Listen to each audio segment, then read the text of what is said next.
Hey everybody, so let's talk about sharks and polluting the oceans for a minute. Those were two questions I had. They were the only two that came through on the ocean uh, questionnaire. So I will just kind of put them in this video together because they kind of go hand in hand since they are part of the ocean. Now, when it comes to polluting the ocean, somebody asked, do the beings of the ocean know that there are humans trying not to pollute the ocean and trying to correct it? Yes, they do. They can tell from vibration. They can tell from you building a relationship from them, cleaning up trash. One of the things we have to figure out yet, and I just had this pop up on my feed actually, they do have fungus eating, uh, trash eating fungus that has been developing and evolving and that sort of thing. That's been happening for a few years, and that just popped up on my feed today. So I need to say that for somebody out there who might resonate with them, but there are things evolving to clean up plastic by eating it, which fungi is fascinating because they can turn their DNA on and off and all these different things to, on their own, all these different things to survive. And now they're learning to survive off plastic, which will digest the plastics of the sea. Now, one of the things we have to be careful of and remember is that when we do clean beaches, when we do clean forests, we typically take it back and throw it in the trash. Where does the trash end up? The trash ends up back in the oceans, the forests. We're in a cycle where we're cleaning these places, trying to keep them clean, but we're putting it back in the trash. The trash keeps ending back up in a landfill, which blows around when the wind blows, carries it off to a river, a stream, carries it down to the oceans, or just gets dumped in the ocean or dumped somewhere else. So we still have that problem. Recycling is not a solution. Uh, there's tons of information out there about how recycling, they barely use any of it. It just all ends up back in the trash. Even though we're recycling, it's helpful, this and that. Most of it ends up in the trash unless you can find a company actually using that uh, product. Like there are companies recycling everything they use to create their products, but just throwing it in a recycling bin doesn't fix the problem. It's a cycle, it's a thing we need to fix on our own so that it does not end up in the ocean.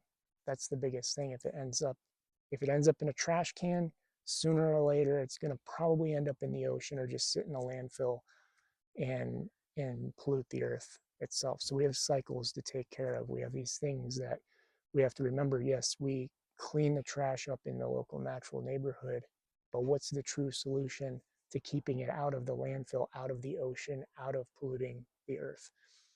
There's those types of things. Just check my mic. Um, so we don't think about that often, and people don't think about that, especially when uh, we go on those into those spaces of, hey, let's clean up the world. Okay, well, we're cleaning up the world, but where does it go? What happens to it? Most of it ends up back in the trash, back in the oceans, and it's a cycle we have to shift. There are some great companies out there doing work, like I said, with collecting that stuff and actually using what they collect for their products. Not all of it can be used, though, again. Some of it still ends up in the trash, cycles over and over. So the ocean does know that we're helping. Like if I clean up a beach, she knows I'm helping and taking care of her and trying to help the problem. But that stuff goes back into the trash, and she knows I'm not, like, I can't do anything about that on my own. That takes society, that takes world government groups to shift. How does the whole of society actually use and remove those types of things from our environment? Now, when it comes to sharks, sharks are protectors, sharks are defenders, sharks are the guardians of the ocean. They're completely misunderstood because of programming. You can turn on Shark Week and I tried to watch it a little while ago, a few months earlier this year when they had it on. I was like, oh, Shark Week, I haven't seen this in 10 years. I'll watch it. First, I turned it off because first couple things that I tried to watch, it was like every year, millions of people come to this beach. Every year there's 3 shark attacks. I'm like, okay, 3? That's fear. Every year people visit this beach. They love this beach.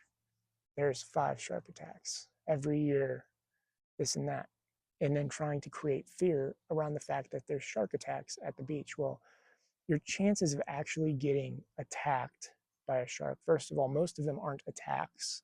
Most of them are sharks just trying to figure out what you are, and then they nibble and do things because they just don't understand what you are and if you're edible or not. Not that's nature. That's just how it is. Uh, and then a lot of it is statistical in the sense of your chances. If you actually look up the statistics comparison of being in a shark attack versus 100,000 different things, you are doing 100,000 different things every day that have a higher risk of you being injured than a shark attack. People drive a car every day that has a far higher risk of than a shark attack. So there's a lot of fear mongering around them. They're very conscious. They're very docile. You can see plenty of people doing work, biologists and stuff doing work with sharks where they're interacting with the sharks, where the sharks know them, where they're petting them. They're just docile and have no care in the world. Now, granted, some are more fierce, kind of like a great white shark probably isn't going to be the most docile. They're very lone creatures, they're not social creatures. Many sharks are more social. Great whites, however, are defenders, and as my guides would say, they have to eat at some point. Now, there are other sharks that have existed throughout time that are considered prehistoric that are not prehistoric. They still exist. They still exist, they're still there. But knowing that is not something to be feared because they're highly conscious beings, highly conscious individuals. They're not out to uh, create an imbalance and just kill everything. A lot of people think they're out to just kill everything. That's not the case. They eat when they're hungry. They go around, they eat when they're hungry. And that's one of my galactics. Lives on a world, Fred the Tortugan. He lives on a world that has enormous sharks on it. And I asked him, well, if they can eat you, then how are you not worried about this? And he goes, well, they're conscious. We're telepathically in touch with them. We tell them to leave us alone. If they leave us alone, we'll leave them alone. And we also both understand that nature has to eat. Nature's going to eat. And we don't blame them when the time comes to eat something. But there's a conscious communication, a telepathic line of communication. Hey, I'm not food for you, type of thing.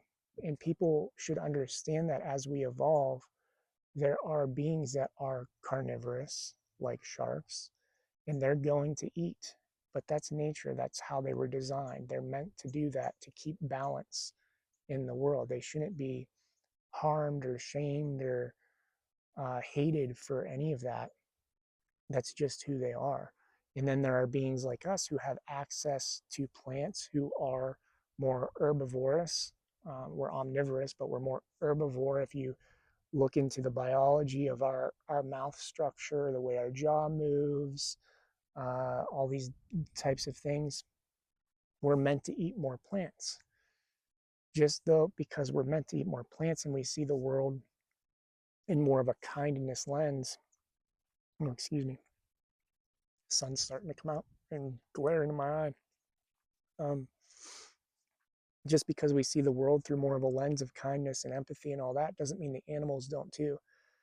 But their biology needs to consume to fuel. So they're very conscious, they're down there, and there are others that are hidden from society that are still alive and